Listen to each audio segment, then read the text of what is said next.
रावबो रायजोआ दिनै मोननाय मोनिखौ लानानै एगेन्स्ट खालामनानै लानाङा। दासो 5 माहा जोंनि गभर्नमेन्टआ जुरिजेनदों, रावबो जेन दाय खालामनानै लाया। Thank you.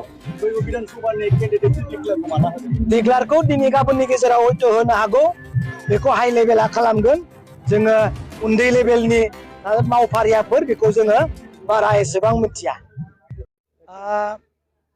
जोङो बिटिसिखौ रैखा खालामनो थाखाय, बासायनो थाखायसो जों राजनिति खालामदों।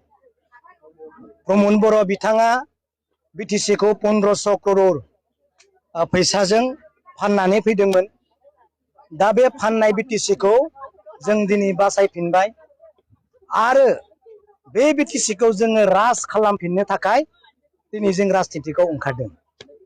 प्रमद बर' बिथांनो रायजोआ 5 बोसोर सम होदोंमोन, नाथाय बिथाङा दिनै बिटिसिखौ धंख' खालामदों आरो रायजोआ बिथांखौ 5 बोसोरावनो नेवसिगारदों।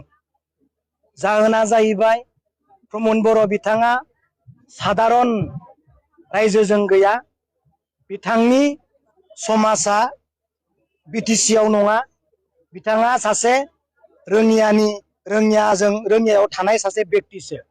बिनिखाय रायजोनो मा नांगौ?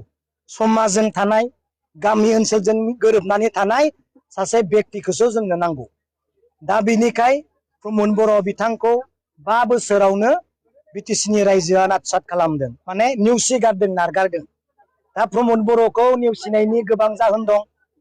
बिथाङा दिनै एनडिबिफोरखौ 2 लाख बा 3 लाख फैसाजों फानदों। दिनै थार्ड ग्रेड फर्थ ग्रेडफोरखौ दिनै फानदों, होनो हायाखै, साखरि होनो हायि अबस्थायाव खालामना दोनदों। बिनि थाखाय रायजोआ दिनै प्रमद बर' बिथांखौ नेवसिगारदों। दिनै बे एसेम्बलि इलेक्सनाव जोङो 15थायाव जोङो 15थाबो एनडि हिसाबै बिपिएफनि समर्थन केन्डिडेटफोरानो देरहागोन, बेयावबो जेबो सन्देह गैया। जों सरकार गैयि समावनो जों गसाइगावआवबो देरहादोंमोन, उदालगुरियाव माजबादआव देरहादों, कालाइगावआव देरहादों आरो जोङो क'क्राझार रबिराम नार्जारि सार बिथाङा देरहादों। सरकाराव गैयियावनो जों जुदि देरहादोंब्ला सरकाराव थानायाव जों आरो गिनांगौ मा दं? बेनिखायनो जेबो गोनो गोथो खालामनानै लानाङा। रावबो रायजोआ दिनै मोननाय मोनिखौ लानानै एगेन्स्ट खालामनानै लानाङा।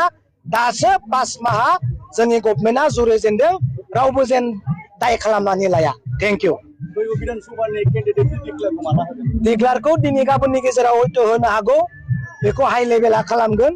जोङो उन्दै लेभेलनि मावफारियाफोर बेखौ जोङो बारा एसेबां मिथिया।